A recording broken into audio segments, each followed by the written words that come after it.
Hey, what's up, YouTube? So, continuing my recaps for the 2018 NFL offseason, today I'm going to be covering the Miami Dolphins. For the Dolphins, 2017 was a bit of a trying year to say the least. Ryan Tannehill, their supposed franchise quarterback, he tore his ACL during training camp, which really put a damper on the entire season as they made the playoffs in 2016. They were hoping to build on some momentum last season going into that. And instead, Ryan Tannehill tears that ACL right away. It really sunk the season before it even began.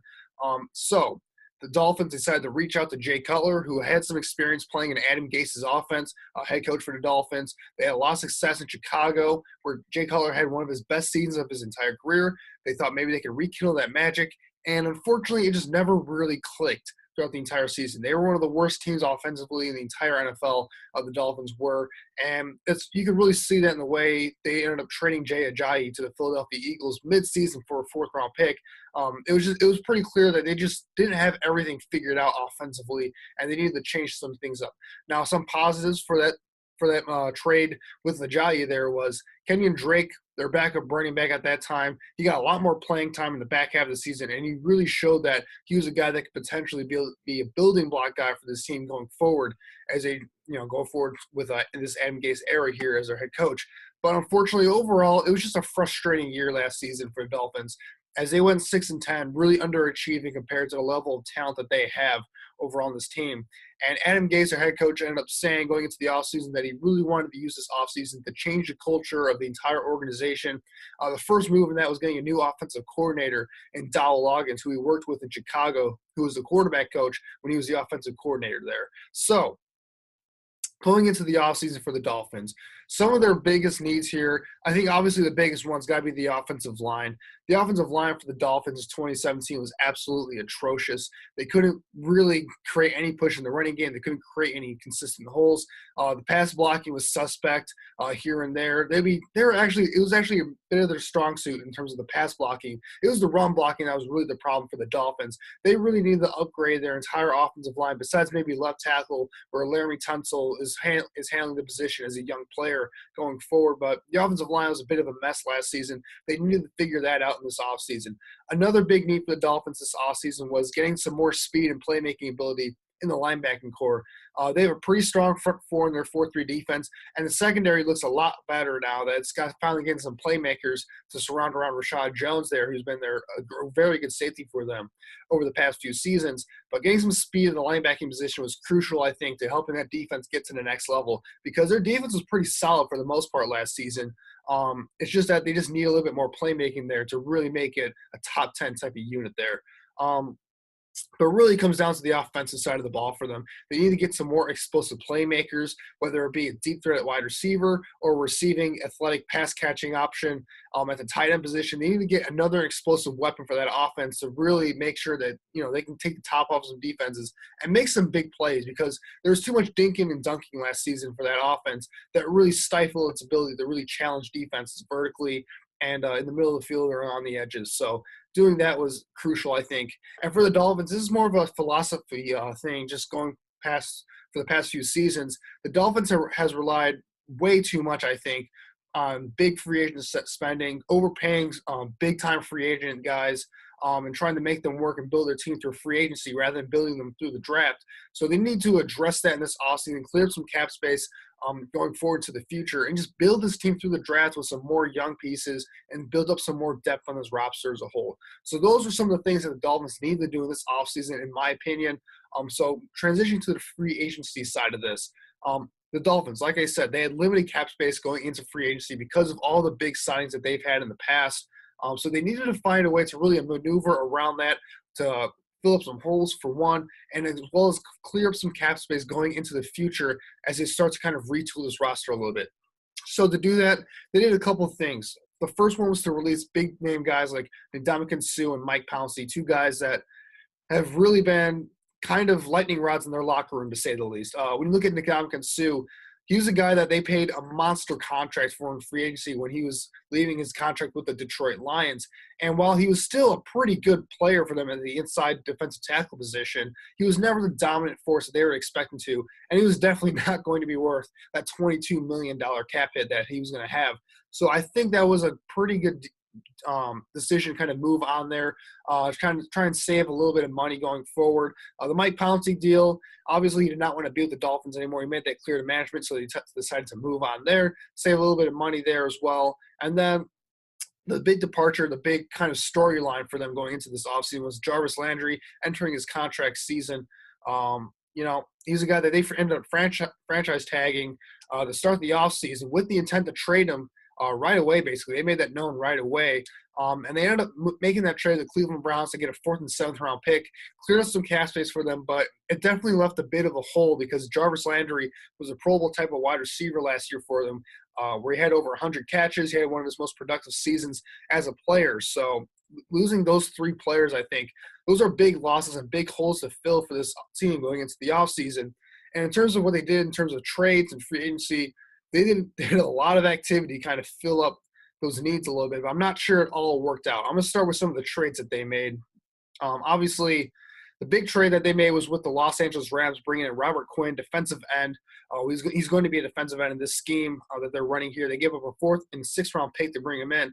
And while Robert Quinn, he's a guy that's getting a little bit up there in age, but he does have a lot of potential to be another disruptive pass rusher. He joins an interesting group of defensive ends. We got Cameron Wake there, Alan Branch, to name a few guys in that rotation there.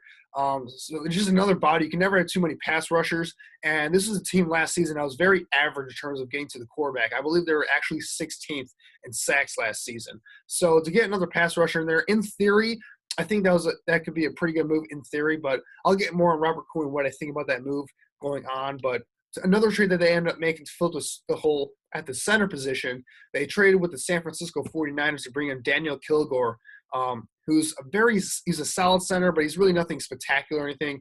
They ended up swapping picks with the 49ers, so they really did not give up that much whatsoever to bring him in there. But Daniel Kilgore, again, he's a huge downgrade, I think, from Pouncey. But Pouncey's had a hard time staying on the field, and he was kind of maybe not the best in the locker room. So Kilgore, he's going to give you some solid production overall, but he's nothing spectacular at the center position.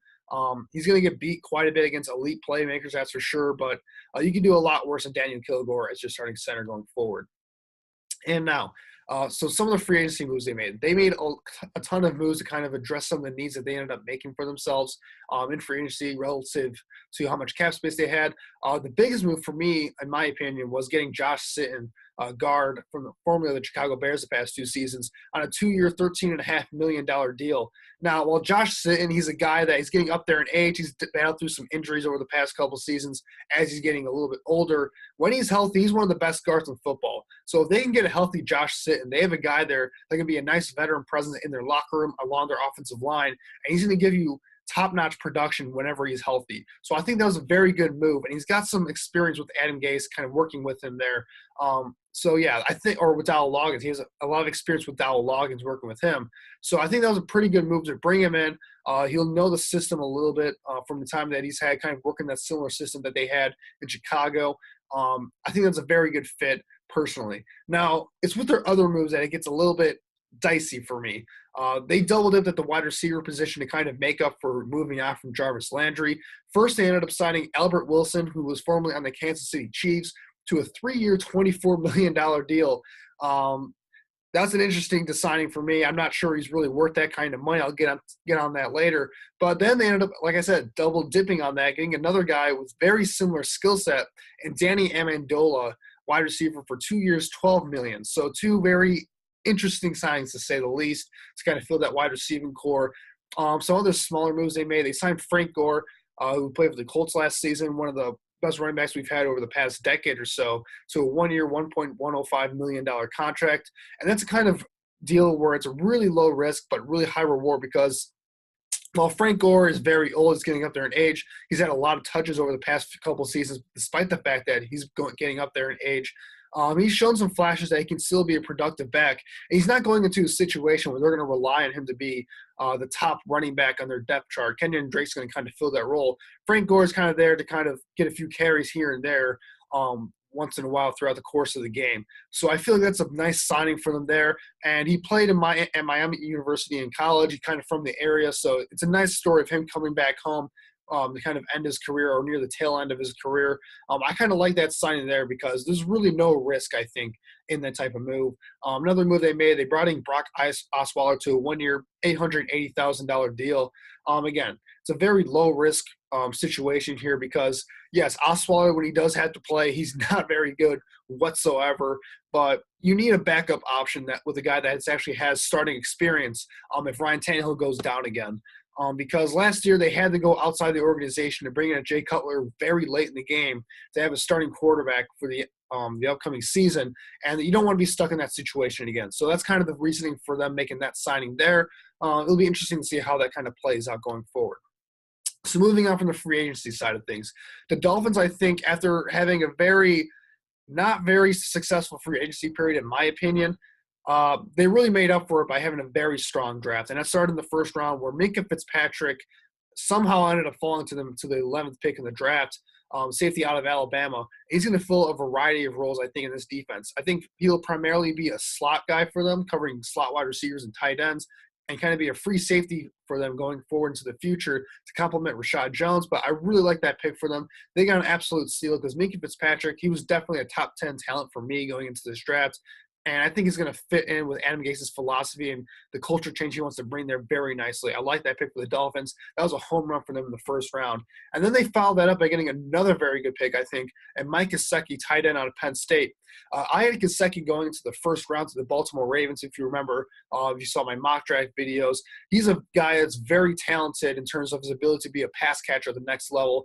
He absolutely blew away the NFL Combine in terms of his testing numbers. He's extremely athletic.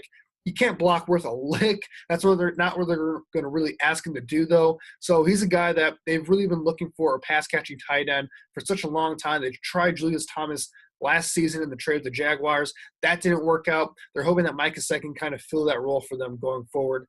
And then when you look at other picks in this draft, in the third round, getting an athletic linebacker like Jerome Baker out of Ohio State, he has a chance to really start right away as a weak side outside linebacker. Again, they needed to add speed to the linebacking core. He has the potential to fill that type of role. In the fourth round, they had two picks in the fourth round. First one they had was Durham Smythe, tight end out of Notre Dame. Like I said, Gesicki, he's not a blocker. Durham Smith is the exact opposite, where he is more of a blocker than a pass catcher. So they get two different types of tight ends. They can fill multiple different type of roles for that offense. In theory, that works out pretty well. We'll see if he can be able to kind of contribute at the next level. And then they add some depth to the running back core, which they really needed to do with Damian Williams leaving in free agency. Getting a guy like Kalen Ballage, running back out of Arizona State. He's a very explosive playmaker, very similar to Kenyon Drake in terms of their play style. So that has some intriguing qualities to it as well. And then the seventh round, they needed to get a kicker in the draft because they didn't have one going into the draft. So they ended up drafting Jason Sanders, kicker out of New Mexico. Again, they needed a kicker, and they invested one in the seventh round pick where, I mean, you're not going to get many contributors in the seventh round anyway. Why not use it on a kicker? And Jason Sanders does have some upside to be a pretty good kicker going forward. So I feel like the Dolphins really made up for a lackluster free agency period with a very nice draft. But kind of recap this entire offseason for the Dolphins. This is just a very confusing offseason in general for the Dolphins, in my opinion. I'm just not really sure what direction they're trying to go for in terms of, are they trying to make one last splash into the playoffs and Adam Gase here because he's desperate to keep his job here, or are they trying to kind of retool this thing, maybe take a step back and clear up some cap space going forward and just try and change things from the ground up in this thing? I don't really know what they're trying to do here. They've been stuck in mediocrity for such a long time, I feel like, in this franchise has. And this offseason kind of reinforces that. So the positives for this offseason, I thought overall they had a very nice draft. First, when we look at Minkah Fitzpatrick, he's a guy that's going to contribute right away alongside Rashad Jones. He can cover tight ends and wide receivers in the slot, as well as plays a little bit of free safety as well. One of the weaknesses of the Dolphins' defense is their ability to cover tight ends. Minkah Fitzpatrick, he has the length and the athleticism to be able to do that. He's going to contribute right away in that sense. Mike Gesicki, he's an athletic pass catcher that the Dolphins desperately need. He might be a little bit raw in some facets of his game, but he should be able to contribute right away in terms of being an athletic guy that can run vertically down the field and be an option in the red zone for them. And then Jerome Baker, there's not a lot of depth in that linebacking core, so he should be able to step in and start right away. I feel like that was a very nice pick for them. And then moving on outside the draft, I feel like their offensive line looks a lot better going into this season. Obviously, Josh Sitton, he's very good and healthy. He's a guy that can be able to solidify that guard position, I think, for them. And while Kilgore, he's not a guy that's going to be as good as Pouncey, obviously, he can still hold his ground a little bit and be a solid force on the offensive line. And really, it all comes down to left tackle Laramie Tunsil developing as a player. He was a guard his first couple of seasons in the league, and now they're kind of having him be a full-time left tackle where he was originally drafted to be. So it really comes down to him whether he can improve to be a franchise left tackle for this franchise. And I feel like the quarterback depth chart is a little bit better for this season. Obviously, Ryan Tannehill, he's back and healthy. We'll see if he can finally be the guy that they're kind of hoping he can be. But if he can keep clicking with Adam Gase as he appeared to be doing late in the season in 2016, there should be some good results there. I think having a guy like Brock Osweiler, a guy with starting experience, while he isn't any good by any means, having a guy with starter experience is beneficial, I think, for this quarterback depth chart going forward. Because, like I said, you don't want to go outside the organization late in the training camp and bring in another quarterback that might not know the system, doesn't have chemistry with the guys. So getting another guy that has starting experience, I think, is very valuable for this franchise. Now, honestly, though, I mean, this is the offseason for the Dolphins. That was very confusing for me. And in terms of the negatives, there's a lot of them. I feel like they lost a lot of talented players. And when you look at Ndamukong Suh, Jarvis Landry, Mike Pouncey, I mean, those are Pro Bowl level players. Yes, Ndamukong Suh, he's not a guy that's going to dominate games anymore, but he was still a very nice force along the defensive line. Had a lot of pass rusher, interior pass rusher, was very disruptive at times. Obviously not worth the pay rate at all. I get the move to completely move on from them, but they didn't really address that need in the offseason at the defensive tackle position. And that's just a gaping hole, I feel like, in the middle of that defensive line, which was a strong point of their defense. Jarvis Landry, obviously, Pro Bowl wide receivers, they tried their best to kind of fill that need, but I just feel like they didn't do it enough. But another big fear for me is Robert Quinn. I fear that he might have lost a step as a player. Yes, he had 8.5 sacks last season for the Los Angeles Rams, but he's a guy that's had some injury problems in the past. He really only had 2 good years as a player in terms of being a sack artist, and he's a bit of a one-trick pony anyway in terms of a player anyway. Now he's getting older. He's got some injury issues. That's going to be a tough one for me, seeing Robert Quinn be an effective player. I feel like they might have given up a little bit too much to bring him in. They're going to be paying him a bit of money as well. So that's something else to kind of keep an eye out on. Again, just kind of showing that this organization as a whole aren't really doing a good job of picking a direction of where to go. But really, this came more into focus at the wide receiver position, because the wide receiver position is just a mess for me. They obviously way overpaid for Albert Wilson and Danny Amendola. These are 2 guys that are 2 undersized slot wide receiver. I mean, when you look at Albert Wilson, he hasn't really done anything in the NFL outside of just being a guy that only had like a couple good games in Matt Nagy's system in Kansas City. And Danny Amendola, what has he done outside of New England? I mean, that's the classic. A guy has a lot of success in New England where a lot of guys wouldn't have a lot of success anywhere else.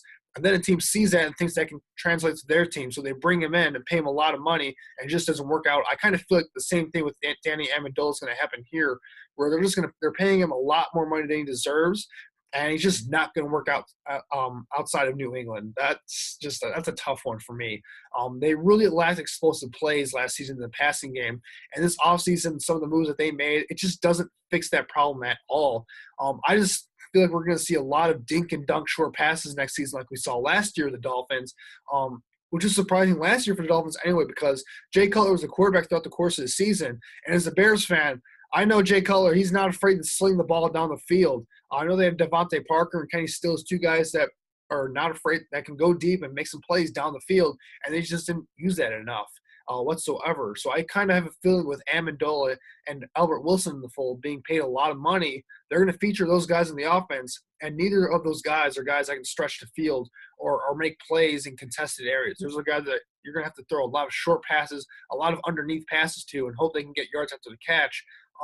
Which is kind of the same stuff they did last year. It really limits their offense as a whole. So, again, I just don't like a lot of these moves they made, because it just sets themselves up to be in that range. We're going to get 6 to 8 wins and stay a mediocre.